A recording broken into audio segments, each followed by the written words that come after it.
கர்த்தர் நல்லவர், கிருபை நம்மோடு என்றும் என்றும் இருக்கிறது. ரெண்டாவது முறையும் அவங்க சபைக்கு வர முதல் தடவை வந்தப்போ எல்லாரும் இருந்தீங்களா? எவ்வளவு பேர் இருந்தீங்க? எவ்வளோ பேர் இருந்தீங்களா? ரொம்ப சந்தோஷம். அருமையான உங்க போதுகள் திரும்பவும் அழைத்த போது ஒண்ணும் இல்லை, போன வாரம் கொஞ்சம் ஜுரம், அதனால ஒரு மாதிரியா இருந்தது. ஆனாலும் அழைப்புகளை நான் நிராகரிப்பதில்லை, என்ன ரொம்ப முடியலன்னா தான் அதை இது பண்ணேன். ரொம்ப சந்தோஷம். ஆண்டவருடைய வார்த்தையை நன்றாக செவி கொடுத்து கேளுங்கள். எப்பொழுதும் இப்போ சமீப காலமாக, சமீபம் என்றால் ஒரு 5-6 வருஷமா நானும் ரொம்ப நேரம் ரொம்ப நாள் செலவழித்து ஜெபித்து குறிப்புகள் எடுப்பேன் ஒரு சபைக்கு போறதுக்கு முன்னாடி. ஆனா இங்க வரும்போது இதோ வேதாகமம் மூடியே இருக்கிறது. ஆண்டவர் என்ன சொல்லுகிறார், சொல்றார். அத உங்களுக்கு என்ன சொல்றாரோ அதை நான் சொல்லுகிறேன். கவனமா செவி கொடுத்து கேட்பேன். சரியா? இது ரொம்ப விசேஷமா இருக்கு. நானும் ப்ரிப்பேர் பண்றேன், எவ்வளவோ ஜபத்தோடு ப்ரிப்பேர் பண்றேன். பட் இது என்ன ஆண்டவரேன்னா, அந்த மக்களுக்கு என்ன வேணுமோ அங்க போகும்போது நான் உனக்கு சொல்லுவேன். அப்கோர்ஸ் நான் பெருசா புதுசா ஒன்றும் சொல்ல மாட்டேன். எனக்கு ஆண்டவர் கொடுத்த அழைப்பு இருதயங்களை ஆண்டவர் பக்கமாக திருப்பி ஆறுதல் படுத்தி கர்த்தருக்குள் நிலைநிறுத்தி சத்தியத்தை சொல்லி எல்லாரும் கர்த்தருக்குள் சமாதானமா சந்தோஷமா இருக்கணும். அதுதான் எனக்கு ஆண்டவர் கொடுத்த அழைப்பு. அதைத்தான் நான் எங்க போனாலும் சொல்லுவேன். நானும் நிறைய ப்ரிப்பேர் பண்றேன். ஆண்டவர் என்ன சொல்லுகிறாரோ அதை சொல்லுகிறேன். இப்படி அவர் சொல்லும் போதுதான் பயம் வருது, எனக்கு பயம் வருது, கேட்பவர்களுக்கும் அந்த பயம் வரணும். பயத்தோடும் நடுக்கத்தோடும் அதே நேரம் விடுதலையோடும் சந்தோஷத்தோடும் ஆண்டவரோட வார்த்தையை நாம கேட்கணும். சரியா? கண்களை மூடி ஒரு ஆதார வசனத்துக்கு எழுந்து நிற்கலாம். ஒரு நிமிஷம் எழுந்து நிற்க முடிந்தவர்கள் எழுந்து நிற்கலாம். கண்களை மூடி ஆண்டவர் கொடுக்கிற ஆதார வசனம். கண்களை மூடி அமைதியாக நல்ல உள்ளத்தை திறந்து கொடுத்து, செவிகளை திறந்து கொடுத்து கர்த்தர் பேசுகிறார். அவ்வளவுதான். எரேமியாவின் புத்தகம் 8வது அதிகாரம் 21-22 வசனங்கள். நல்ல செவி கொடுத்து கேளுங்க. குறிப்பெடுத்துட்டு அப்புறம் கூட நீங்க படிக்கலாம். என் ஜனமாகிய என் குமாரத்தியின் காயங்களினால் நானும் காயப்பட்டேன், கரிகருத்திருக்கிறேன், திகைப்பு என்னை பிடித்தது. கிலேயாத்திலே பிசுந்தைலம் இல்லையோ, ரணவைத்தியனும் அங்கே இல்லையோ, பின்னே ஏன் என் ஜனமாகிய என் குமாரத்தி சொஸ்தப்படவில்லை? இது கர்த்தருடைய கவலை. என்ன சொல்றாரு? என் ஜனமாகிய என் குமாரத்தி, அதாவது உங்களுடைய என்னுடைய காயங்களினால். நாம் காயப்பட்டு இருக்கிறோமா இல்லையா? காயப்பட்டு இருக்கிறோம். அந்த காயங்களினால அவர் காயப்பட்டிருக்கிறாராம். நான் காயப்பட்டிருக்கிறேன், கரிகருத்திருக்கிறேன், அவருக்கு திகைப்பு பிடிக்கிறது. ஏன் சுகமாக மாட்டேங்கிறீங்க? கிளியத்துல பிசுந்தைனம் இருக்குதே, மேல காயப்பட்டால் அதை பூசி சுகப்படுத்துவார்கள் அந்த காலத்துல. ரணவைத்தியன் இருக்கிறாரே, ரணவைத்தியன் என்ன செய்வான்? காயங்களை அறுத்து சீழ்பிதுக்கி கட்டி மருந்து வைத்து அது ஒரு ஆபரேஷன், சர்ஜரி மாதிரி, சர்ஜன் மாதிரி அவன் சுகப்படுத்துவான். அவங்கெல்லாம் இல்லையா? ஏன் நீங்க சுகப்படல? இன்னும் ஏன் என் குமாரத்தை சுகப்படல? இங்க அவர் சொல்றது அந்த மருத்துவம் அப்படி கிடையாது. சுகம் என்பது மனசுக்கும் உடலுக்கும் வரணும்னா ஒரே வழிதான் இருக்குது, ஆண்டவருடைய வார்த்தை. நல்லா கேளுங்க. வார்த்தையே விடுதலையாக்கும், வார்த்தையே சுகம் கொடுக்கும், வார்த்தையே நமக்கு மகிழ்ச்சி கொடுக்கும். தெரியுதா? சரி, இது பழைய ஏற்பாட்டுக்கான வசனம். அப்ப கிலேயாத்தின் பிசுந்தைலம் வேணும், ரணவைத்தியன் வேணும். நாம் எல்லாம் என்ன? புதிய ஏற்பாட்டு விசுவாசிகள். நல்லா கவனிங்க. உங்களுக்கு எவ்வளவோ காயங்கள் இருக்கலாம், மனக்காயங்கள். கண்களை மூடி நல்ல ஆண்டவர்கிட்ட ஒப்பு கொடுங்க. இன்றைக்கு ஆண்டவர் உங்களை விடுதலையாக்குகிறார். மனக்காயங்கள், உடல் நோய்கள், உடல் காயங்கள், உறவுகளிலே காயங்கள், பொருளாதாரத்துல காயங்கள், குடும்பத்துல குழப்பங்களினால் வருகிற காயங்கள், பிரிவினைகளால் வருகிற காயங்கள், எத்தனை குழப்பங்கள், பற்றாக்குறைகளினால் வருகிற காயங்கள். எந்த காயமாக இருந்தாலும் சரி, நமக்கு இனிமேல் ரணவைத்தியன் தேவையில்லை. ஏன்னா நமக்காக தன்னை கல்வாரி சிலுவையிலே ரணமாக்கி கொண்டு தன்னை பீஸ் பீஸா கிழித்து எடுத்து ரணமாக்கி ரத்தம் சிந்தி நம்மை மீட்டு கொண்ட ஒரு வைத்தியர் நமக்கு உண்டு. ஆமென், ஆமென் என்று சொல்லுங்கள். அந்த வைத்தியர் உண்டு. நமக்கு இனிமேல் கீழேயத்தின் பிசுந்தைலம் தேவையில்லை, ரணவைத்தியன் தேவையில்லை. சொல்லுங்க, ஆண்டவரே நீர் போதுமானவர். சொல்லுங்க, என் எல்லா காயங்களுக்கும், என் எல்லா பிரச்சனைகளுக்கும், என்னுடைய எல்லா போராட்டங்களுக்கும் தீர்வு நீர் மாத்திரமே. ஆண்டவரே நீரே, சொல்லுங்க வாய் தந்த, நீர் மாத்திரமே, நீர் போதுமானவர். நீர் எங்களை கிழிக்கிறதுக்காக வரல ஆண்டவரே. நாங்கள் முழுமையாக, நாங்கள் மகிழ்ச்சியாக, நாங்கள் விடுதலை அடைய உம்மை சிலுவையிலே ரணமாக்கி கொண்டீரப்பா. நீர் சிந்தின ரத்தத்தினாலே எங்கள் பாவங்கள் கழுவப்பட்டு விடுதலை ஆகிறோம். அந்த விடுதலையை, அந்த சுகப்படுத்துதலை, அந்த சொஸ்தப்படுத்துதலை இன்று கர்த்தர் இந்த சபைக்கு தருகிறார், உங்கள் ஒவ்வொருவருக்கும் தருகிறார். நீ விசுவாசித்தால், நீங்கள் விசுவாசித்தா, இன்னைக்கு நான் சொல்றேன், நீங்கள் போகும்போது உங்களுக்காக ரணப்பட்ட ஒரு நாயகன், உங்களுக்காக ரணப்பட்ட ஒரு தலைவர், உங்களுக்காக அவமானப்பட்ட ஒரு ஆண்டவர் உங்களுக்கு கொடுக்கிற சகல விடுதலைகளையும் நீங்கள் பரிபூர்ணமாய் பெற்றுக் கொண்டு இங்கிருந்து போக வேண்டும். ஆமேன். இதுதான் கர்த்தர் சொல்லுகிற வார்த்தை. உன்னை நான் விடுதலையாக்குகிறேன் மகளே, விடுதலையாக்குகிறேன் மகனே.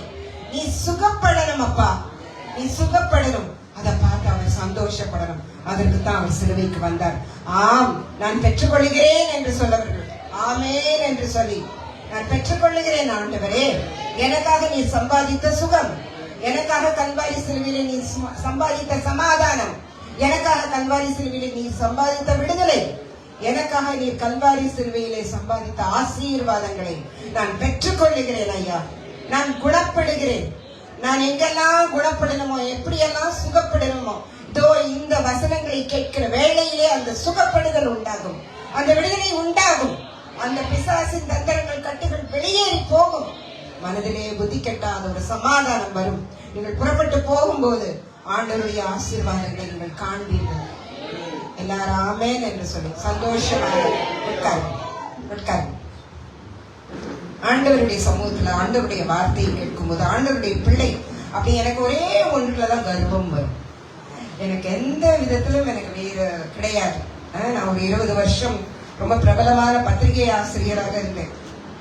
பேசும் படம் சினிமா பத்திரிகை ஆசிரியரா இருந்தேன், பெண்கள் பத்திரிகை ஆசிரியரா இருந்தேன். தமிழ்நாட்டுல ஒரு பெரிய செலிபிரிட்டி, எல்லா முதலமைச்சர்களும் அவங்கவுங்க பீரியட்ல சிறந்த பெண்மணி அவார்டு கொடுப்பாங்க, அது கொடுப்பாங்க. எதற்கும் நான் ரொம்ப எளிமையானவன். அதுக்கப்புறம் 20 வருஷம் ஏஜெல் டிவி. ஆனால் ஒன்றுமே எனக்கு வராது. ஆனா நான் யாரோட புள்ள தெரியுமா அப்படின்னப்போ வரும் ஒரு பெருமை. ஆண்டவரோட பிள்ளை, தேவாதி தேவனுடைய பிள்ளை என்ற அந்த ஒரு சந்தோஷம் உங்களுக்கு இருக்கணும். அந்த ஒரே ஒரு பெருமை என்ற வார்த்தை தவறா இருக்காங்க, ஒரே ஒரு கர்ப்பம் நமக்கு இருக்கணும். அதனால நீங்க எல்லாரும் என்ன முடிவு பண்ணணும்? என்னுடைய வார்த்தை கேட்கறதுக்கு முன்னாடி ஆபகம் 3:18-19 வசனம். நான் வசனத்தை சொல்லிட்டு போறேன், நேரம் பிடிக்கும், கொஞ்சம் இதுவா எனக்கு தேவை. அதனால நான் கர்த்தருக்குள் மகிழ்ச்சியா இருப்பேன். சொல்லுங்க எல்லாரும், என் ரட்சிப்பின் தேவனுக்குள் களி கூறுவேன். கர்த்தராகிய தேவன் என்பதன், சொல்லுங்க, என்ன பார்த்து சொல்லுங்க, நீங்க படிக்கிறத விட. கர்த்தராகிய தேவன் என்பதால் அவர் என் கால்களை மான் கால்களை போலாக்கி என்னை உயர்ந்த ஸ்தலத்திலே நடக்க பண்ணுவார். நடக்க பண்ணுவார்னா நடக்க பண்ணுவார். அதனால நீங்க எல்லாம் என்ன சொல்லணும்னா, இப்ப என்ன பார்த்து சொல்லுங்க, ரோமர் 8:37 பவுலடிகளார் அதுக்கு முன்னாடியும் பின்னாடியும் அடுக்கிறாரு. அதாவது வேதனைகளை நமக்கு அப்படியெல்லாம் ஒண்ணு சேர்ந்து வராது, 1-2 தான் வரும். நாசமோ மோசமோ மரணமோ பஞ்சமோ பட்டினியோ ஏதோ ஒண்ணு, நமக்கு 1-2 வந்தாலே நம்ம அவ்வளவுதான். எல்லாம் வந்தாலும் அவர் என்ன சொல்றாரு ரோமர் 8:37, இவை எல்லாவற்றிலும், சொல்லுங்க, இவை எல்லாவற்றிலும் நாம் நம்மில் அன்பு கூறுகிறவராலே முற்றிலும் ஜெயம் கொள்ளுகிறவர்களா இருக்கிறோம். முற்றிலும் ஜெயம், we are more than conquerors இருக்கும் ஆங்கிலத்துல. கொஞ்சம் ஜெயம், பாதி ஜெயம், 50% ஜெயம் இல்ல. இவை எல்லாவற்றிலும் நமக்கு நாமே ஜெயம் கிடையாது. நாம் நம்மில் அன்பு கூறுகிறவர் யார்? அவர் இயேசு கிறிஸ்துவானவர். ஆளே அவர் நம்ம கூட இருந்தால் 1000 பேர் சமயம் நான் தனியா இருக்கேன்னு, தனிமையில இருக்கேன்னு, எனக்கு யாருமே இல்லையே, நான் பெரிய பதவியில் இல்லையே, எனக்கு யாரையுமே தெரியாது, பெரிய ஆளுங்களை தெரியாது, எனக்கு உதவி செய்ய யாரும் இல்லையே நம்ம நினைக்கலாம். ஒன்றுவரும் தேவையில்லை. தேவாதி தேவன், சர்வலோகத்தின் தேவன், சர்வத்தையும் சிருஷ்டித்தவர், வல்லமை உள்ளவர், அவராலே செய்யக்கூடாத அதிசயமான காரியம் ஒன்றுமில்லை. யுத்தத்தில் வல்லவர், அவர் சொல்ல ஆகும், அவர் கட்டளையிட நிற்கும், சகலவும் செய்வது அவருக்கு லேசான காரியம். இதோ நான் மாம்சமான அவருக்கும் தேவனாகிய கர்த்தர் என்னால செய்யக்கூடாத அதிசயமான காரியம் ஒன்று உண்டோ என்று சொன்னவர். அவரால் மட்டும்தான் உங்க வாழ்க்கையில புதிய காரியங்களை செய்ய முடியும். வனாந்தரத்துல வழிகளையும் அவாந்தரங்களில ஆறுகளையும் உண்டு பண்ணக்கூடிய தேவன் நம்முடைய தேவன். முதல்ல நமக்கு ஒண்ணு நல்லா தெரியணும், நாம் நம்பி இருக்கிறவர் இன்னார் என்று நான் அறிவேன்னு சொன்னது மாதிரி சரியா தெரியணும். அது சரியா தெரியாதனால்தான் அப்பப்ப பயங்கரமான சோர்வு வருது. அவர் பராக்கிரமசாலி, அதை விட்டுருங்க. ஆனா சர்வ சிருஷ்டிக்கும் எஜமானனாகிய ஒரு தெய்வம் நமக்காக சிலுவைக்கு வந்தாரே, அதுதான். அதை நினைச்சிட்டா எனக்கெல்லாம் எந்த கவலையும் எந்த பிரச்சனையா நான் மனுஷி தானே, எல்லாரும் மனுஷர்கள் தான். நான் அழவே மாட்டேன், நான் கவலைப்பட மாட்டேன், நான் ஒண்ணுமே செய்ய மாட்டேன், நான் கொஞ்சம் பதட்டப்பட மாட்டேன்னு சொன்னா அது போய் இங்க நின்று போய் சொல்ல நான் விரும்பல. நான் ரொம்ப இமோஷனல் ஆளுங்க, எல்லாருக்கும் மத்தவங்களுக்காகவே ஒண்ணுமே எல்லாத்துக்கும் அழுவேன். அதனால உடனே அந்த ஆண்டவரை நினைச்சிட்டா ரொம்ப மறக்காதீங்க இந்த வசனங்கள் எல்லாம்.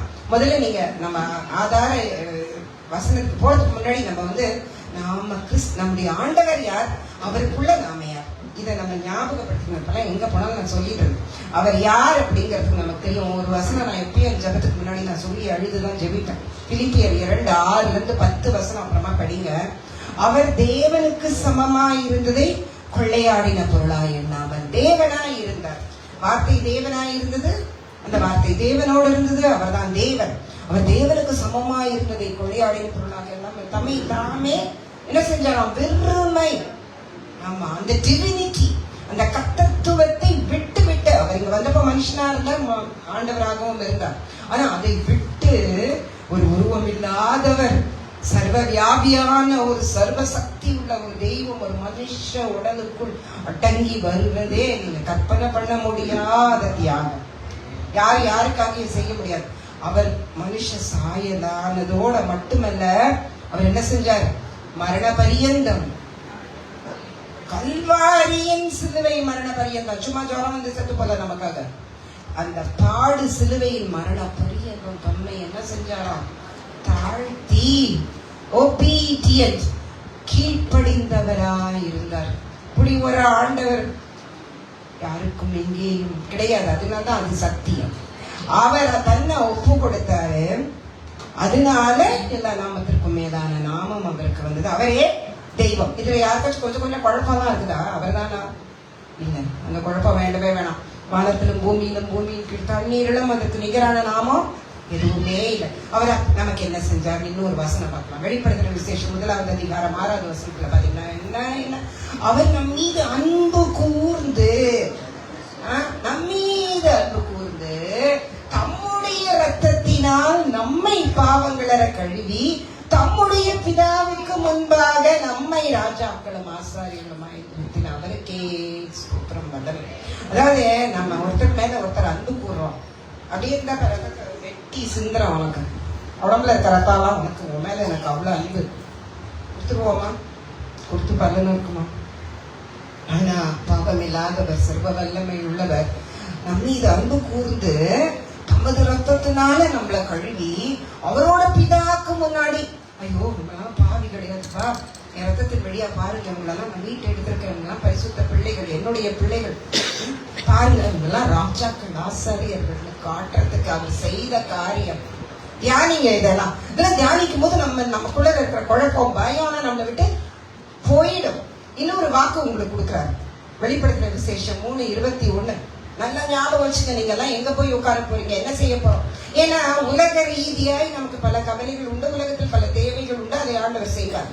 ஆனா இந்த ஹெவன்லி பிரஸ்டிஜ் நமக்கு இருந்ததுன்னு வச்சுக்கோங்க. பரலோகத்துல நாம யார், நாம என்ன வாங்கி வச்சுட்டு இங்க ஒண்ணும் இல்லாதவங்க மாதிரி உட்கார்ந்துருக்கோம் அப்படின்னு நினைச்சிட்டோம்னா மிகப்பெரிய ஆறுதலையும் தைரியத்தையும் தெளிவையும் கொடுக்கும். வெளிப்படுத்துற விசேஷம் 3:21 சொன்னார், ஜெயம் கொண்டு நான் பிதாவின் சிங்காசனத்திலே வீற்றிருப்பது போல ஜெயம் கொள்ளுகிறவனே அவனும் என்னுடைய கூட என்னுடைய சிங்காசனத்துல உட்காரும்படி அருள் செய்வேன். உங்களுக்காக ஒரு சிங்காசனம் போட்டு வச்சிருக்கிறார் ஆண்டவர். ஆமென். அந்த சிங்காசனத்துல உட்காரணுமா இல்லையா? இங்கே நமக்கு பெரிய சிங்காசனம் கிடைக்கணும், அதை பத்தி கவலை இல்லை. நமக்கு ஆண்டவர் என்ன கொடுத்திருக்கிறாரோ அதுல நம்ம சந்தோஷமா தெளிவா அதுல உழைத்து முன்னேறி ஆண்டவர் கொடுத்ததுக்கு சந்தோஷம் சொல்லி வாங்க இருக்கணும். சரியா? சோ நம்முடைய ஆண்டவர் பேர்பட்டவர் இதையெல்லாம் நமக்கு செஞ்சிருக்கிறார். இப்ப நீங்க யார் அவருக்குள்ள? அவர் யாருன்னு நல்லா தெரிஞ்சிச்சா? அதுக்கு சின்ன ஒரு நாள் ஃபுல்லா சொல்லலாம், 10 நாள் சொல்லலாம். சில வசனங்கள் நம்முடைய தேவன் யார், இப்ப நீங்க யார் அவருக்குள்ள? யோவான் 1:12 தேவனுடைய நாமத்தின் மேல் விசுவாசமுள்ளவர்களாய் அவரை ஏற்றுக்கொண்டவர் எத்தனை பேரோ அத்தனை பேர் பிள்ளையா இருந்துக்க போனா போது. ஒரு மூலையில கடன் சொன்னாரா? பிள்ளைகளாக பிடிக்க அதிகாரம் கொடுத்திருக்கிறார். இந்த அதிகாரத்தை பயன்படுத்தாதுதான் வேற அதிகாரிகள் அதிகாரம் அதெல்லாம் நம்ம தேவைப்பட்டு ஓடுகிறோம். சில நேரம் இது தேவை. ஆனால் நமக்கு ஆண்டவர் கொடுத்திருக்கிற அதிகாரம் கொடுத்திருக்கிறார். அதனால அந்த பிள்ளைகள் அப்படிங்கிற ஒரு பெரிய ஒரு சந்தோஷம் நமக்குள்ள இருக்கணும். சரி, அவருடைய பிள்ளைகள்னா எப்படி இருக்கணும்? எப்படி இருக்கணும்? யோவான் 8:12 சொல்றாரு, நான் உலகத்திற்கு ஒளியா இருப்பது போல என்னை விசுவாசிக்கிறவன் எவனோ அவன் இருளிலே நடவாமல் ஜீவ ஒளியை அடைந்திருப்பான். ஆண்டவருடைய பிள்ளைகள் விசுவாசிக்கிறவங்க எப்படி இருக்கணும்? வெளிச்சமா இருக்கணும். புரியுதா? வெளிச்சமா இருக்கணும். மத்தேயு 5:14 வசனம் பாருங்க. நீங்கள் உலகத்திற்கு வெளிச்சமா இருக்கிறீங்க. அந்த வெளிச்சம் எப்படி மத்தவங்களுக்கு தெரியணும்? உங்கள் நற்கிரியைகளை கண்டு பரலோகத்தில் இருக்கிற உங்கள் பிதாவை மகிமைப்படுத்தும்படிக்கு உங்கள் வெளிச்சம் மற்றவர்களும் பிரகாசிக்க கடவுது. So you have to be always happy, bright, soft spoken, நேர்மைவாதியாய், நியாயமாய், மற்றவங்க முன்னாடி நற்கிரியை. சரி, பெருசா ஒண்ணும் செய்ய முடியல, நல்ல வார்த்தை, ஐயோ அது ஆண்டவரோட புள்ள, அதுதான் அவ்வளவு அழகா பேசுது, கலகம் மூட்டுவது, குழப்பம் விளைவிப்பது, அதெல்லாம் நம்மளோட வேலை கிடையாது. சபைக்குள்ளும் சரி, வீட்லயும் சரி, சபையில் ஊழியம் செய்யணும், வீட்டுல ஊழியம் செய்யணும். யாரை பார்த்தாலும் முடிந்த உதவி, அழகான வார்த்தை, அழகான புன்னகை.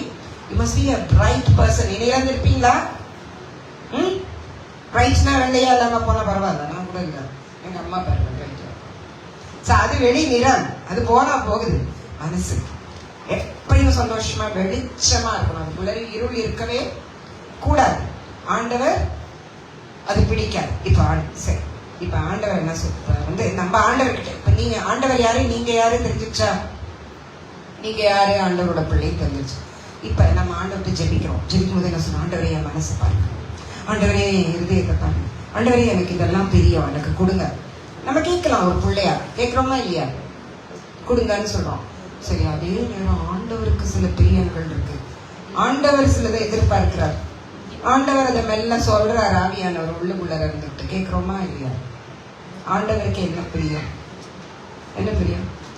எசையா 48:18 நிறைய இடங்கள்ல சொல்றார், நீ என் கற்பனைகளை கை கொண்டாயானால் நலமாயிருக்கும், அப்பொழுது உன்னுடைய சமாதானம் நதியை போலவும் உன்னுடைய நீதி சமுத்திரத்தின் அலைகளை போலவும் இருக்கும்.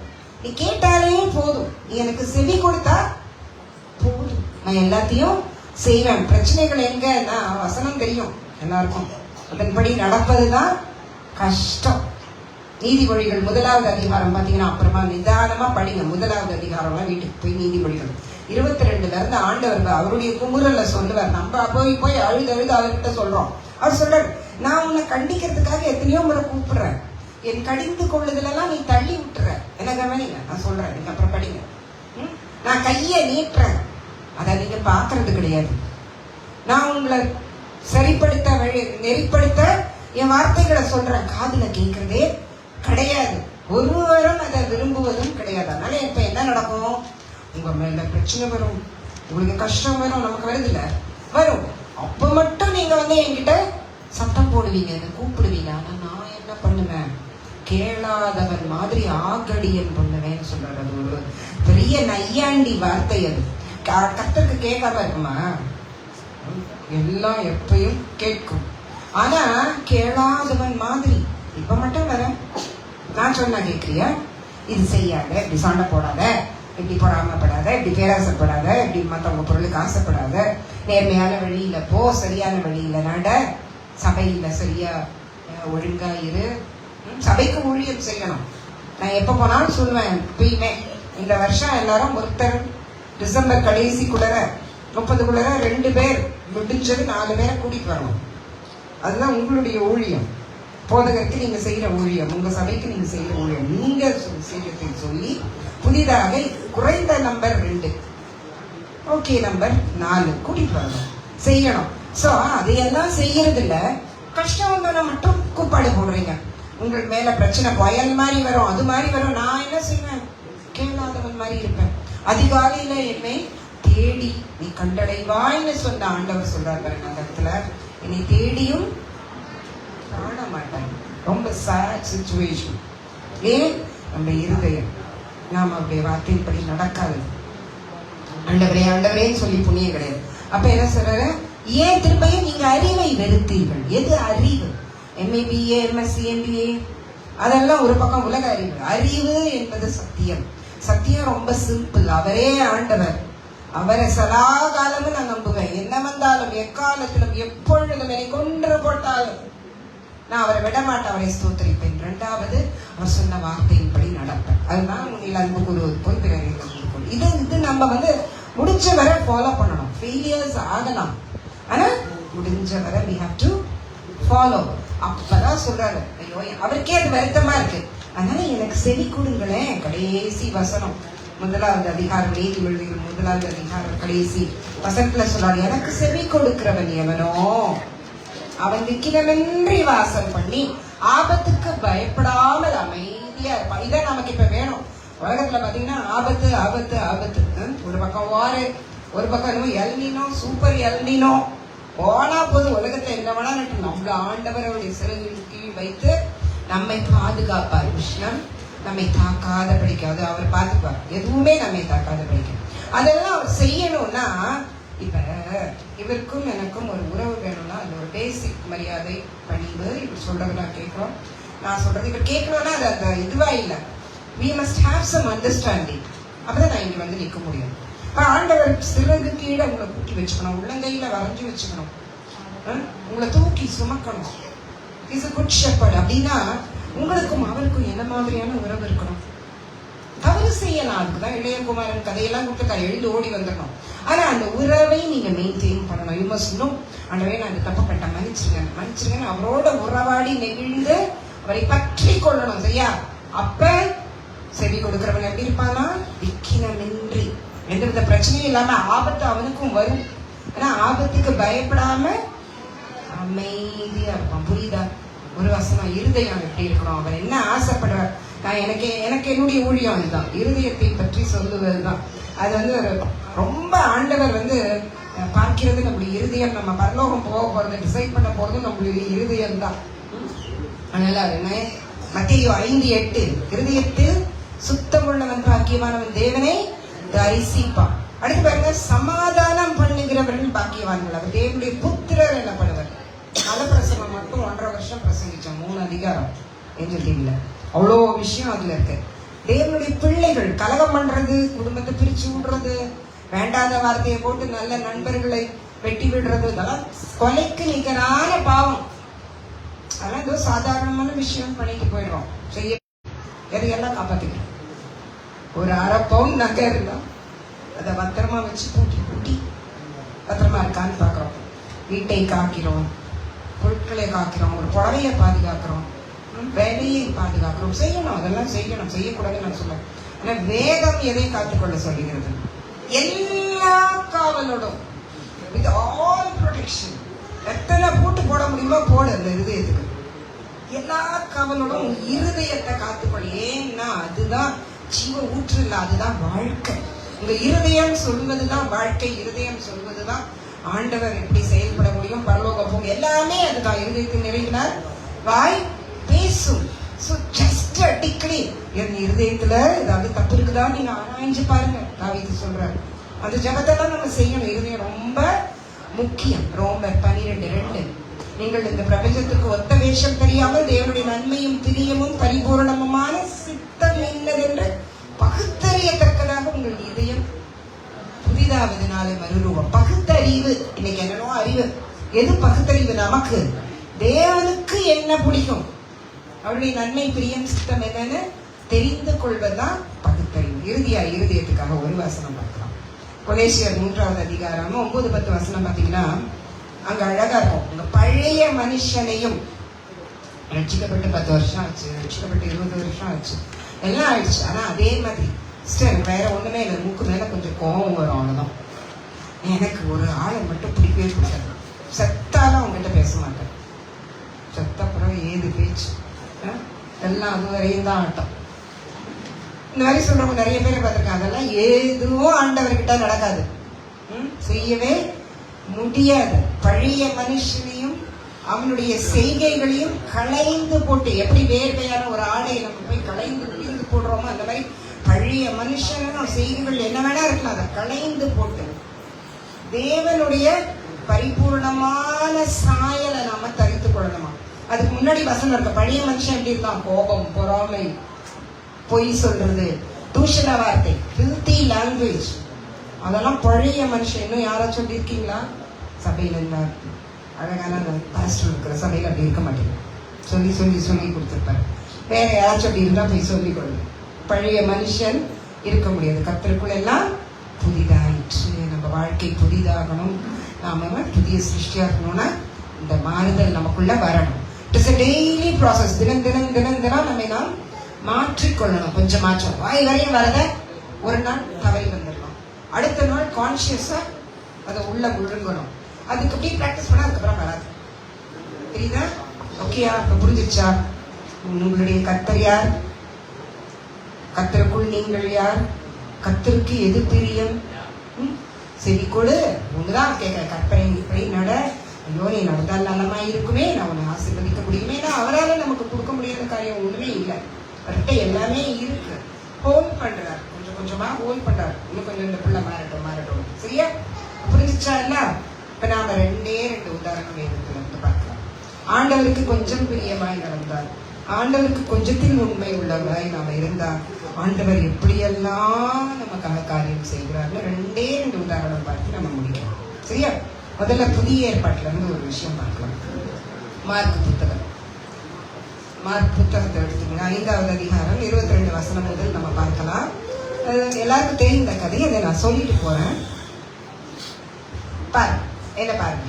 மார்க்கு 5:28 இருந்து நீங்க 40 வரை. இங்க ஒரு சூழல். யவீருங்கிற ஜப ஆலய தலைவனுடைய பொண்ணுக்கு உடம்பு சரியில்லை, 12 வயசு. இந்த கதை எல்லாருக்கும் தெரியும். 12 வயது. நான் எப்பயுமே பைபிளை படிக்கும் போது அந்த பைபிள் கேரக்டர்ஸ் எப்படி இப்படி இருந்தாங்கன்னு அவங்க இடத்துல உட்கார்ந்து பார்ப்பேன். அவங்க இடத்துல நான் இருந்தா என்ன பண்ணியிருப்பேன் அப்படின்னு உண்மையா குறிச்சு வச்சுப்பேன். ஹவ் நான் இப்படி ஆக்ட் பண்ணியிருப்பேன் அப்படின்னு. அது ரொம்ப முக்கியம். அது வந்து நம்ம வந்து யவீருக்கு செய்தார், அவங்களுக்கு செஞ்சார், சாராக்கு செய்தார், அப்படி இல்லை. நாம சாரா மாதிரி இருக்கோமா? அடிக்கடி நான் அந்த ஒண்ணு அதை நினைச்சுப்பேன். சாரா கிட்ட போவோம். இப்போ குழந்தை இல்ல, ஹஸ்பண்டுக்கு 2 ஒய்ஃப், சாரி அண்ணா பெரினா 2 பேரு, குழந்தை இல்ல. ஸோ இந்த பெரினால் வந்து கிண்டல் பண்ணிக்கிட்டே இருக்கு, தாங்க முடியல. பெரினால் கூட எல்லாம் அவங்க உட்காந்து சண்டை போடல, நேர கர்த்தர் சமூகத்துல போய் அழுது கொட்டி எனக்கு ஒரு குழந்தைய கொடுங்க, நான் உங்களுக்கு தரேன்னு சொல்லிடலாம். ஜெபிச்சு முடிச்சு துக்கம் மேலிட சத்தம் கூட வர முடியல, வாய் மட்டும் அசைது. அப்ப தூரத்துல கண்ணு தெரியாத ஆசாரியன் உட்கார்ந்துருக்கோம். அப்ப என்ன சொல்றாரு அவரு?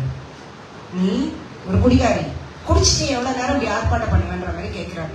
எப்படி இருக்கும்? எரியிற நெருப்புல எண்ணெயை ஊத்துற மாதிரி. ஏற்கனவே துக்கம், ஏற்கனவே ஏமாற்றம், ஏற்கனவே பெரிநாள் பண்றோம், ஏற்கனவே தனக்கு மட்டும் குழந்தை ஆண்டவர் தரலையேன்ற வருத்தம். அந்த துக்கத்துல ஒரு ஆளு தெரியாம வந்து ஒரு அக்யூசேஷன், நியாயமா நம்ம தப்பு பண்ணி போனாலே நமக்கு தாங்க முடியாது.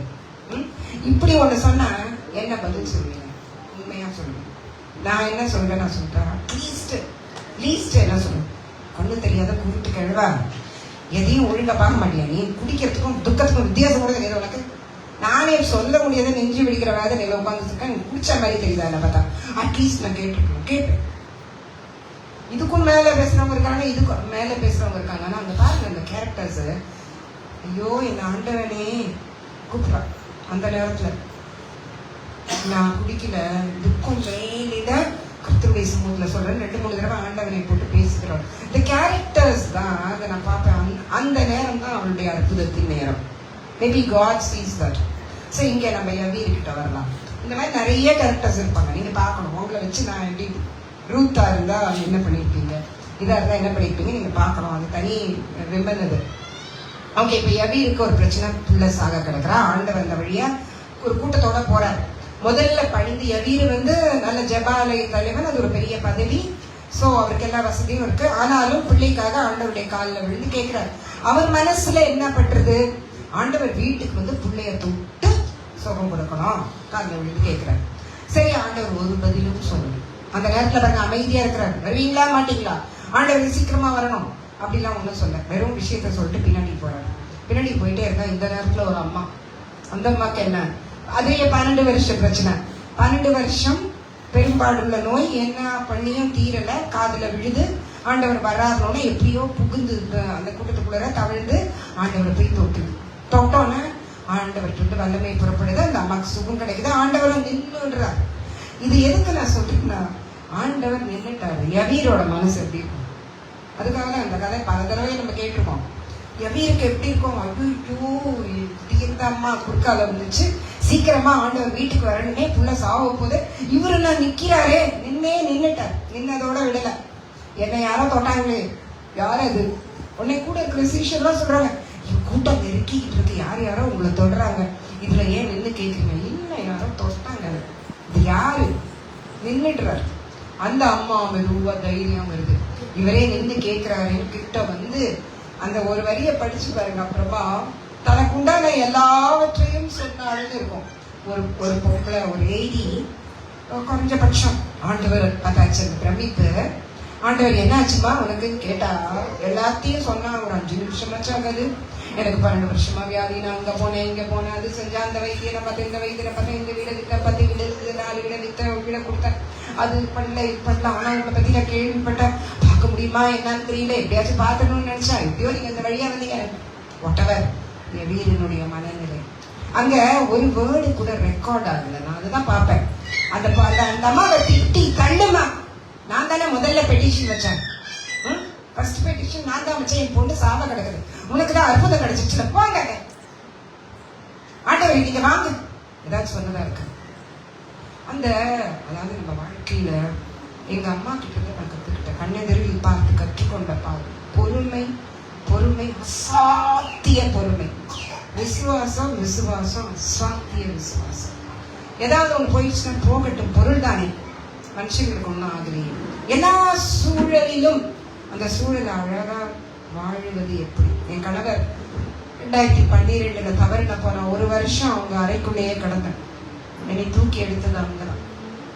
இல்லைன்னா உங்க முன்னாடி நான் வெள்ளத்துல 2015 சக்கலத்தையும் விடணும், ஒரு புடவை கூட இல்லாம எல்லாம், நாளைக்கு டிவி, ஏசி, ஃப்ரிட்ஜ், வாட்டவர் ஒன்றும் இல்லை, பாய் தலைவன பெட்டு கூட காட்டு கூட கிடையாது. எல்லா நேரத்திலும் போகட்டும், ஆண்டவர் இருக்கிறார். That's the way you live with Christ. இன்னைக்கும் ஆண்டவர் உங்களுக்கு முன்ன முழுசா நிறுத்தி இருக்கிறார். பல நாடுகளுக்கு கொண்டு போயிருக்கிறார், பலருக்கு ஆறுதலாய் வைத்திருக்கிறார். நான் தெம்பான மனுஷன் உங்களுக்கு ஆறுதல் சொல்ல, உங்களுக்கு ஆறுதலை ஆண்டவருடைய வார்த்தையை சொல்லும் போதே எனக்கு அந்த ஆறுதலும் அந்த தெம்பும் வருது. அதுதான் ஆண்டவர் சொன்னது. நீங்க சொல்லுங்க, கொடுங்கள், உங்களுக்கு கொடுக்க. சரி, இங்க யவீரை தான் நான் பார்க்கிறேன், தகப்பனுடைய உடைந்த உள்ளம். ஆனாலும் இன்னும் சொல்லல, அந்த மரியாதையை கொடுத்துட்டு பொறுமையா நிக்கிறாரு. அப்ப செய்தியே வந்துருச்சு, புள்ள செத்து போச்சு, நீ போதுங்கிற, தொந்தரவு படுத்த வேணாம், அப்பயாச்சும் வெடிக்கணும் இல்ல, நான் வெடிச்சிருக்கேன், நான் ஒரு அம்மாவா இருந்தா வெடிச்சேன், நிச்சயமா சொல்லுவேன். என்ன ஆண்டவரே நீங்க விட்டுட்டீங்க, நான் தான் அப்பயே சொன்னேனே ஆண்டவரே, நீங்க இந்த அம்மா கிட்ட நின்று பேசி என் பொண்ணை சாக விட்டுட்டீங்களே. அப்ப கர்த்தர் சொல்றாரு, அவரும் அப்படி விடுகிறவர் அல்ல. ஆனா அதுதான் அங்கதான் இருக்கு விஷயம். அவரு அப்ப சொல்றார், பயப்படாதே, விசுவாசம் உள்ளவனாய. இந்த வார்த்தையெல்லாம் நீங்க இன்னைக்கு எடுத்துட்டு போங்க, இந்த வார்த்தையெல்லாம் தியானிங்க. ஏன்னா கர்த்தர் இன்னைக்கு உங்களுக்கு முழு விடுதலையை கொடுத்தது, உங்களுக்கு வேண்டியதையெல்லாம் அருளி செய்து, எல்லாவற்றுக்கும் மேல புத்தி கெட்டாத சமாதானம் ஒரு நதிய மாதிரி ஓடணும் உங்களை சுத்தி. அதற்காகத்தான் இன்னைக்கு குறிப்பெல்லாம் உள்ள போட்டு பைபிளை மூடி வச்சுட்டு நான் பேசிட்டு, ஆண்டவர் பேச சொல்லுகிறது. அப்பயும் அமைதியா இருக்கும். அப்ப ஆண்டவர் கூட்டிட்டு போறார், வீட்டுக்கு போறார். மற்றவங்களெல்லாம் ஒரு 2-3 சீஷரை மட்டும் கூட்டிட்டு, அற்புதத்தை காண்பதற்கு கூட அவிசுவாசிகளுக்கு அனுமதி கிடையாது. போறார். எதுக்கு அழுகுறீங்க அப்படின்னு சொல்லி பெண்ணை உயிர் தெழுப்புகிறார். சரி, வித்தியாசம் பாருங்க. அந்த பெரும்பாடுள்ள பெண்ணுக்கு நடந்தது என்ன? என்ன? வெறும் சுகம். எவரி வீட்டுல நடந்தது என்ன? என்ன? உயிர்த்தெழுதல். உயிர்த்தெழுதலுக்கு முதல்ல என்ன நடக்கணும்? மரணம். கிறிஸ்துவுக்குள் நீங்கள் மரணித்தால் பழைய மனுஷன் போய் புதிய சிருஷ்டியா நீங்கள் உயிர்த்தெழுந்தால் அந்த புதிய வாழ்க்கையை நீங்க பார்க்க முடியும். உங்களுக்கு சாதாரண சுகம் வேணுமா, இல்லைன்னா உயிர்த்தெழுதல் வேணுமா? நாம எல்லாம் உயிர்த்தெழுந்தவங்க தான், உள்ள போய் தானே வெளியில வந்திருக்கோம். ஆனா அந்த வல்லமையை பெற்றுக்கொள்ள இவ்வளவு பொறுமையும் இவ்வளவு ஆண்டவர் மேல பற்றுறுதியும் தெரியும். சரியா? ஒரே ஒரு பழைய ஏற்பாட்டு உதாரணம் பார்த்து முடிக்கலாமா? கத்துக்கிட்டீங்களா? அதுல இருந்து புரியுதா? அவசரமா போக வேண்டியதா இருக்கு. சரியா? பொறுமையும் ஆண்டவர் கைவிட மாட்டாருங்கிற விசுவாசமும் வார்த்தைகளை சித்தர விடாமல் ஸ்தோத்திரம் எல்லா நேரத்திலும் துதியும் சொல்லி கொண்டிருந்தால் ஆண்டவர் செய்வார்த்துக்கு. இன்னொரு எல்லாருக்கும் தெரியும் 2 நாளாகமும் யோசபாத் கதை, அவருடைய ஜபத்தை பத்தி எல்லாம் நான் சொல்ல வரல. 2 நாளாகமும் 20வது அதிகாரத்துல பாருங்க, திடீர்னு எல்லாம் நல்லாதான் இருக்கும், எல்லாம் நம்ம வாழ்க்கை நல்லா, திடீர்னு ஒரு நியூஸ், திடீர்னு ஒரு விஷயம் நம்மள பரட்டி போட்டுடும். அதே மாதிரிதான் ஒரு நாள் 2 நாளாகமும் 20வது அதிகாரம் முதல் வசனத்துல இருந்து பார்த்தா, ஒரு எதிரிக்கு 3 எதிரி வராங்க. என்ன கவனிங்க, நான் கதை மாதிரி இதை சொல்லி முடிச்சேன். ஒரு எதிரிக்கு 3 எதிரி, அம்மோனியர், மோவாபியர், அம்மோன் புத்திரருக்கு அப்பால இருக்கிற ஏதோ ஒரு மலை தேசத்தார். ஒருத்தர் வந்தாலே சமாளிக்க முடியாது. திடீர்னு 3 பேர் அலையா வராங்க. வார் ஸ்ட்ராட்டஜி, எப்படி சண்டை போடலாம் எல்லாம் பண்றதுக்கு நேரம் கிடையாது. இவர் உடனே எல்லாரையும் கூட்டி வச்சு உபவாசிக்க சொல்லி ஜெபிக்கிறார்.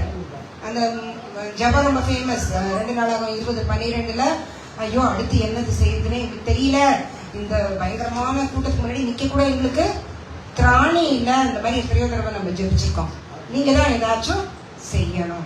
இப்ப இவ்வளவு புத்திசாலியா ஜெபிக்கிறாரு யோசபாத். ஒரு 2 அதிகாரம் முன்னாடி இவர் இப்படி இல்லை. உங்களுக்கு தெரியுமா? தெரியுமா? ஜஸ்ட் 2 அதிகாரம் முன்னாடி. அதனாலதான் நாம ஃபெயிலியர்ஸா தான் இருப்போம். கொஞ்சம் உண்மையா இருந்தா போதும். 2 நாளாகமம் 18வது அதிகாரம் முதல் வசனத்துல இருந்து இந்த கதை இப்படியே இருக்கணும். 2 நாளாகமம் 18வது அதிகாரம் முதல் வசனத்துல இருந்து பார்த்தா, யோசபாத்துக்கு நிறைய, யூதாவின் ராஜா. யோசபாத் யாரு சொல்லுங்க? யூதாவோட ராஜா. அவருக்கு நிறைய செல்வம் எல்லாம் பெருக்குது. உடனே இவரு போய் எங்க சம்பந்தம் கலக்கிறாரு? சம்பந்தம் கலக்கிற இடம் எல்லாம் பார்த்து செய்யணும். காசு இருக்கு, வசதி இருக்குன்னு. ஆகாப் ராஜா, இஸ்ரேல் ராஜா, ஆகாப் ராஜா, மோசமான ராஜா, மனைவி வேற பயங்கரவாதி. அங்க போய் சம்பந்தம் கலக்கிறாரு. அவரை பார்க்க போறாரு. அந்த ஆகாப் ராஜா இவருக்கு நிறைய விருந்தெல்லாம் செஞ்சுக்கிட்டு அவரை என்ன சொல்றாரு, ராமோத்ன்ற இடத்துக்கு நான் எதிரியோட யுத்தத்துக்கு போறேன், நீ வரியா அப்படின்னு யாரு என்ன கேட்டாலும் யோசிச்சு சொல்லணும். இவரு ஐயோ எஞ்சனம் ஒஞ்சனம், நான் தான் நீங்க, நான் வரேன் அப்படின்னு சொல்லிட்டாரு. ஆனா கொஞ்சம் மனசுல இல்லை. அதான் ஆண்டவருடைய பிள்ளைகளுக்கும் மற்றவர்களுக்கும் இருக்கிற வித்தியாசம். சரி, யாராச்சும் தீர்க்கதரிசி கிட்ட கேட்டீங்களா? ஆண்டவரோட பிள்ளைங்க கிட்ட கேட்டீங்களா இந்த யுத்தத்துக்கு போனா வெற்றி கிடைக்குமா இல்லையான்னு? நாங்க கேட்டுட்டோம், எல்லாம் பாகாலோட தீர்க்கதரிசி, நாங்க கேட்டுட்டோம் வெற்றி கிடைக்கும்னு சொன்னாங்கன்னு. திரும்பவும் இவர் யோசபாத் கேட்கிறாரு, கர்த்தருடைய தீர்க்கதரிசி கிட்ட கேட்டீங்களா அப்படின்னு. இல்ல, ஒரு ஆள் இருக்கிறான் பேர் மீகா, மிகாயா. அவன் ஒரு நல்ல வார்த்தை கூட சொல்ல மாட்டான் நம்மளை பத்தி. அவனை போய் கேட்கணுமா? நல்ல யார் கடிஞ்சு சொல்றாங்களோ அந்த உபதேசத்தை தான் கேட்கணும். சும்மா ஆசீர்வாதம் வரும் கடிந்த உபதேசம் கேட்டு அது மாதிரி நடந்தாதான் ஆசீர்வாதம் வரும்.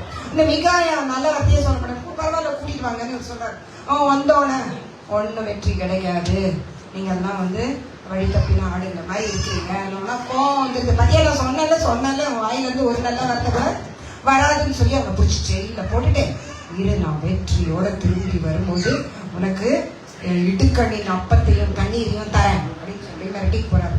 நீ வந்தா நான் பாத்துக்கிறேன், என் வார்த்தை உண்மை இல்லை நான் சொல்றேன். ஆனா பாருங்க, இது எதுக்கு நான் சொல்றேன், நேரமானாலும் மனதில் நயவஞ்சனம், பிரியமே இல்லாத காரியம். ஏதோ நான் விபச்சாரியா, நான் வேசியா, நான் இப்படி பொட்டு எடுக்கிறேன், பூ எடுக்கிறேன், இதெல்லாம் ஒரு பக்கம் இருக்கட்டும். ஆனா கர்த்தருக்கு பிரியம் இல்லாத காரியம், இந்த நயவஞ்சகமா இன்னொருத்தரை ஒரு மாதிரியா அவங்களை வேதனைப்படுத்துறது இருக்கு பாருங்க. அதுக்கெல்லாம் நிகரான பாவம் எதுவுமே கிடையாது. இந்த ராஜா நம்பி வந்த யோசேப் ராஜாவை என்ன செய்யறாரு, யோசபாத் ராஜாவை, நீ ராஜ வேஷத்துல வா. அந்த காலத்துல என்ன வாட்ஸ்அப்பா, யாரு ராஜா யாரு என்னன்னே தெரியாது. சோ இந்த ஆள் ஆகாப் ராஜா யோசபாத் ராஜாக்கு ராஜ வஸ்திரம் எல்லாம் போட்டு உட்கார வச்சுட்டு இது சாதாரண போர் வீரன் மாதிரி ஆனா மார்க்க வசலம் போட்டு ஒரு மூலையில உட்காந்துருச்சு. வந்தா ராஜா, ஆகாப் ராஜா தான் எதிரி. ஆக்சுவலா கொண்டுகிட்டோம், யோசபாத்தை கொண்டுகிட்டோம் அப்படின்னு ஒரு எண்ணம். ஆனா அதான் சொல்றேன், கொஞ்சம் கர்த்தருமே உண்மையா இருந்தாலே அவர் செய்கிற அந்த காரியம் படிங்க. அதுக்கப்புறமா அந்த 18வது அதிகாரம்லாம் சீரியா நாட்டு ராஜா யோசிச்சுட்டு கொஞ்சம் பேரை அனுப்புறான். எதுக்காக நிறைய பேர் சாகணும்? நமக்கு எதிரி யாரு? ஆகாப் ராஜா. பேசாம போய் அவனை கொண்டுட்டு வந்துருங்க, ராஜவஸ்திரம் தரிச்சுட்டு ரதத்துல உட்கார்ந்துருப்பான் அப்படின்னு அனுப்புறான். அனுப்புனா அங்க உட்கார்ந்து இருக்கிறது யாரு? அங்க உட்கார்ந்தது யாரு? யோசபாத் ராஜா. உடனே கிட்ட கொல்ல வரும்போது ஐயோ குய்யோ, நான் குய்யோ முடியான்னு கத்துறாரு. நான் இல்ல இவர் கத்துன நாள் அவங்க விட்டுட்டு போனாங்க. படிங்க, ஒரு முக்கியமான வார்த்தை இருக்கும். கத்தர் அவன் மேல் அனுசாரியா இருந்தபடியினால். அவர் ஏன் அனுசரணையா இருந்தாரு? கொஞ்சம் கத்தர் மேல் தீர்க்க தரிசிட்டு கேளுங்களேன், நம்ம போலாமா வேண்டாமா? கத்தர் மேல் கொஞ்சம் பக்தி பயபக்தி இருந்ததினால் இவர் கத்துனோட அச்சோ இவர் இல்ல போல இருக்குன்னு விட்டுட்டு போயாச்சு.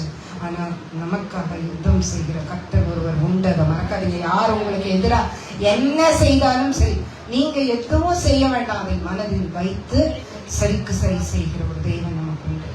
இது யோசபாத் ராஜா தப்பிச்சிட்டாரா? ஏதோ ஒரு போர் வீரன், நல்லா கவனிங்க, யாரோ ஒரு போர் வீரன், எந்த இலக்குமே இல்லாமல், யாரையும் கொல்லணும்ன்ற எண்ணமே இல்லாம ஏதோ ஒரு வில் எடுத்து நாடேற்றி விட்ட அம்பு. புரியுதா உங்களுக்கு? கர்த்தர் எப்படி செய்வாருங்க? மழையும் மேகத்தையும் பார்க்க மாட்டீங்க, எதையும் பார்க்க மாட்டீங்க, மழை வரும்ன்றவர்தான். உங்களுக்காக அவர் காரியங்களை செஞ்சுக்கிட்டே தான் இருக்காரு.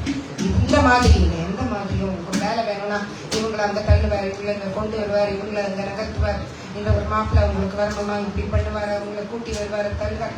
He is always doing something for you. நீங்க அவரை பிடிச்சிட்டு உண்மையா இருக்கணும்.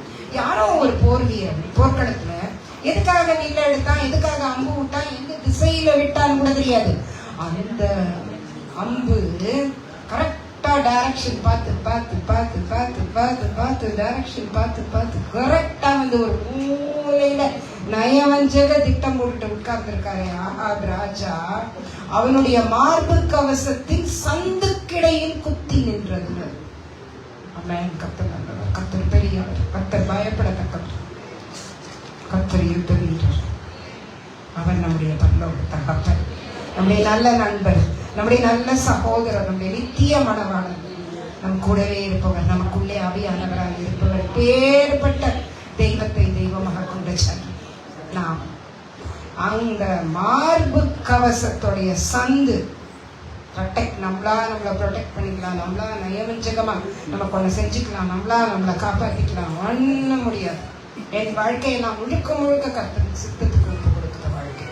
யாரையும் எதுக்காக நான் போய் கேட்டு என்னதை அவர் செய்வார். சோ இன்னைக்கு என்ன, அதுதான் முடிவு.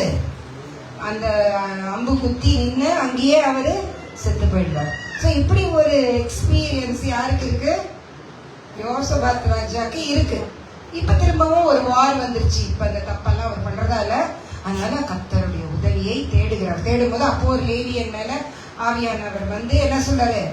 யோசபாத் ராஜாவே, யூதா ஜனங்களே, நீங்க பயப்படாதீங்க, கலங்காதீங்க, இந்த யுத்தம் உங்களோடது இல்ல, இந்த யுத்தத்தை உங்களுக்காக கர்த்தர் செய்வார், நீங்க போங்க அந்த இடத்துக்கு, அந்த போய் நில்லுங்க, அது போதும்னு விழுந்து வணங்கி அடுத்த நாள் காலையில இவங்க துதிக்க ஆரம்பிக்கிறாங்க. கர்த்தரை துதியுங்கள், அவர் கிருபை என்றும் உள்ளது என்று துதிக்க ஆரம்பித்த உடனேயே இருக்கும்.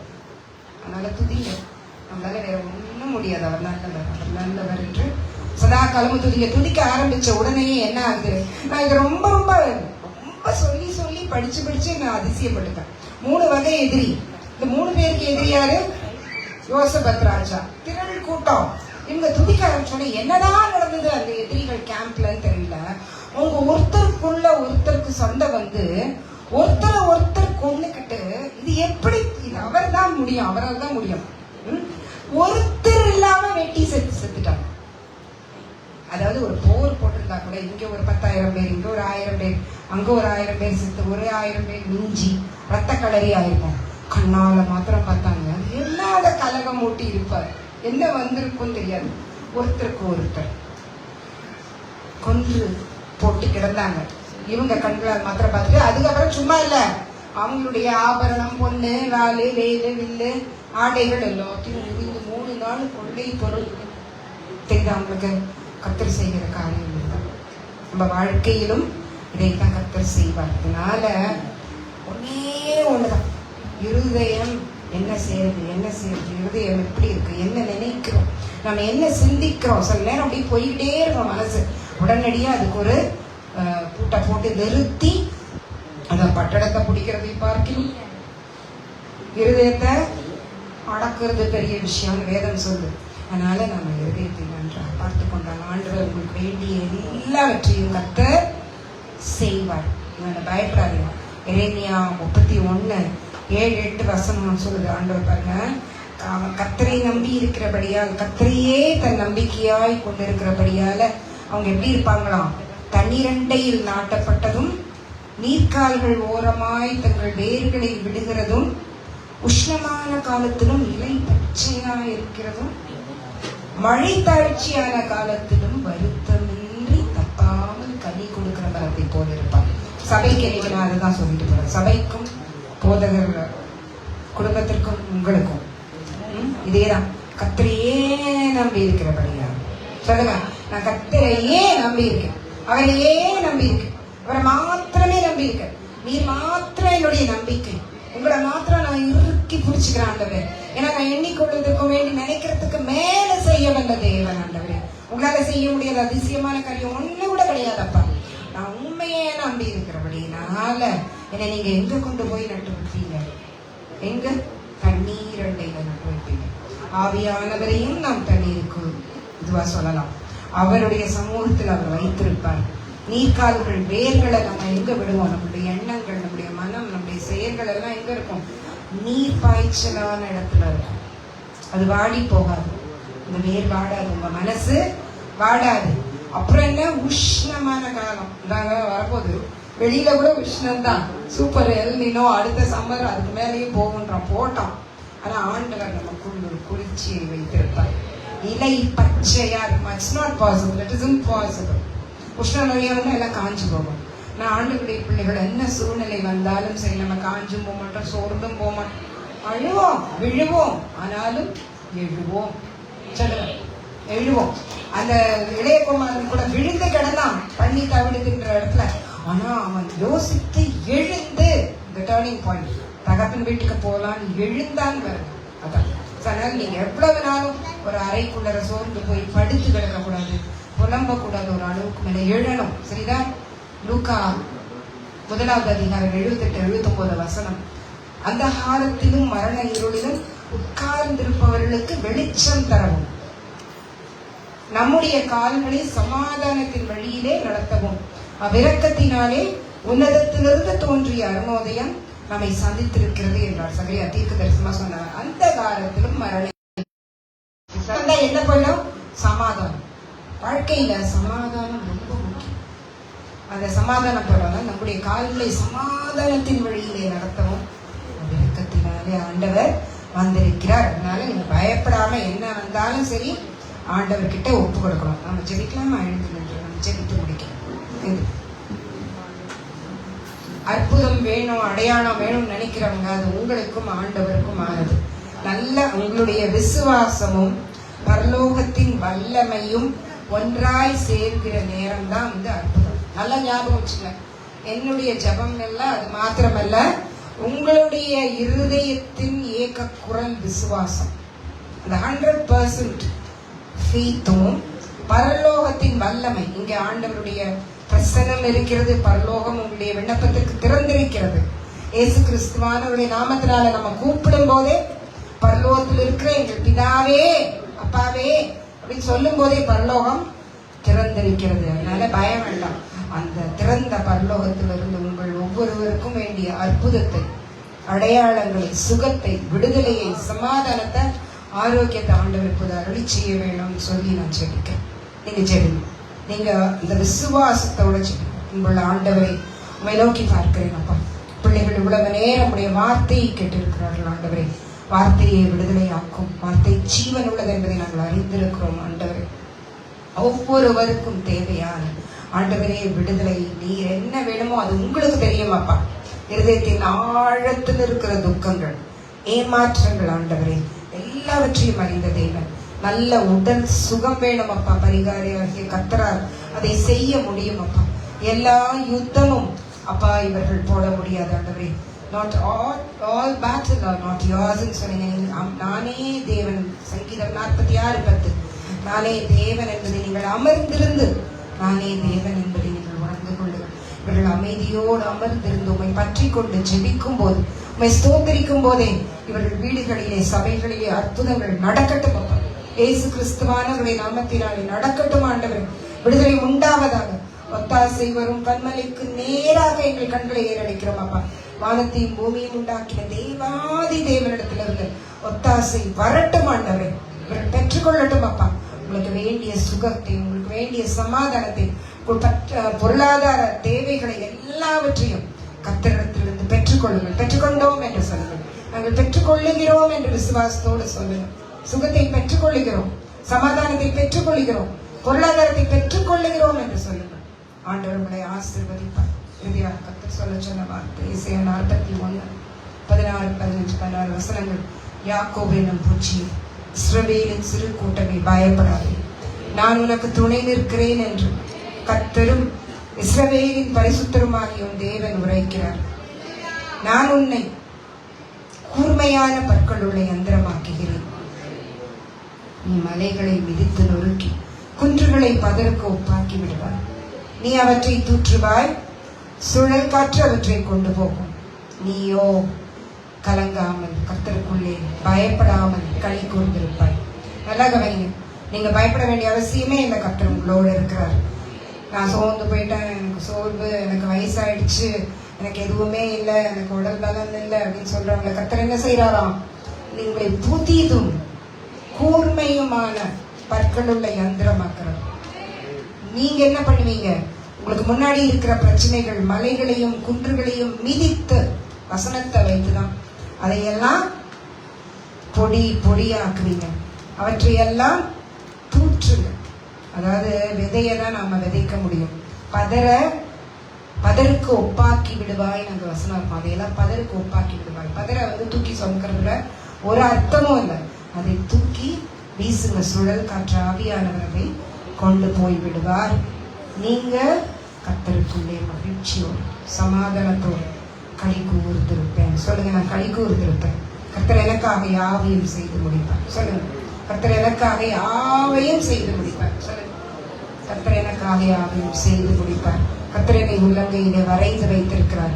என் மதில்கள் எப்பொழுதும் அவருக்கு முன்பாக இருக்கிறது. வனாந்திரத்தில வழிகளையும் அவாந்திர வழிய ஆறுகளையும் அவர் எனக்காக உண்டு பண்ணுவார். கர்த்தர் எனக்காக செய்யும் காரியம் பயங்கரமாய் இருக்கும். கர்த்தர் எனக்கு ஆரோக்கியம் வர பண்ணுவார். கர்த்தர் எனக்கு சமாதானம் அருளி செய்வார். இவை எல்லாவற்றையும் எனக்காக கல்வாரி சிலுவை கொண்டு தன்னையே பலியாய் ஒப்பு கொடுத்து மரணம் இல்லாதவர் மரணத்தை ருசி பார்த்து ஜெய கிறிஸ்துவாய் உயிர்த்தெழுந்தாரே, அந்த இயேசு கிறிஸ்துவானவருடைய நாமத்தினாலே நான் பெற்றுக்கொள்ளுகிறேன். இயேசு கிறிஸ்துவானவருடைய நாமத்தினாலே நான் பெற்றுக்கொள்ளுகிறேன். மரித்தேன், ஆனாலும் இதோ சதா காலமும் உயிரோடு இருக்கிறேன் என்று திருவுளம் பற்றின தேவன் நம் மத்தியிலே இருக்கிறார், உலாவுகிறார், உங்களோடு இருக்கிறார், பேசுகிறார். அந்த சத்தத்தை கேட்கணும். நீங்க பயப்படாது, பயப்படாது, நான் கூட இருக்கு, நான் எல்லாவற்றையும் உனக்கு செய்வேன் என்று அவர் சொல்லுகிற சத்தத்தை, என் ஆடுகள் என் சத்தத்தை கேட்கும் சொன்னார். மெல்லிய சத்தமாய் கர்த்தர் பேசுகிற பொருளை கேட்டு நீங்கள் இன்று முதல் இன்னும் விடுதலையோடு, இன்னும் வெற்றியோடு, பூரண சுகம் சமாதானத்தோடு நீங்கள் வாழணும். மற்றவர்களுக்கும் இந்த வாழ்விக்கும் வார்த்தையை சொல்லணும். சபைக்கு ஆசீர்வாதம் வரணும். அது எனக்கு ஆண்டவர் கொடுத்த ஆசீர்வாதம். எப்பொழுதும் நான் எங்கே போனாலும் நான் தொடர்ந்து ஜெபிப்பேன். அதனால என்ன, ஆண்டவர் அவங்களுக்கு ஏதாவது ஒரு நன்மையை செய்வார். இதற்காகவே நான் கூடிய மட்டும் கூப்பிடுகிற குட்டி சபையா இருந்தால் ரொம்ப விருப்பமா போவேன். எல்லா சபைக்கும் போவேன். அந்த ஒரு அபிஷேகம் இருக்கு. ஆண்டவர் சபைக்கு நன்மையானதை செய்யணும். போதகருக்கு நல்ல சுகத்தை கொடுக்கணும். போதகர் மனைவி பிள்ளைகள் அவங்களுக்கு நல்ல சுகத்தை கொடுத்து, பொருளாதார தேவைகளை சந்தித்து, சமாதானத்தை கொடுத்து, சபையிலிருந்தும் ஆத்துமாக்களை கொடுத்து வழி நடத்தணும் அப்படின்னு நான் ஜெபிக்கிறேன். எங்கள் ஆண்டவரும் ரட்சகரும் ஆகிய இயேசு கிறிஸ்துவானவருடைய நாமத்தினாலே நாங்கள் வேண்டிக் கொள்கிறோம் அன்புள்ள பிதாவே. ஆமென். ஆமென். God bless you all. Thank you.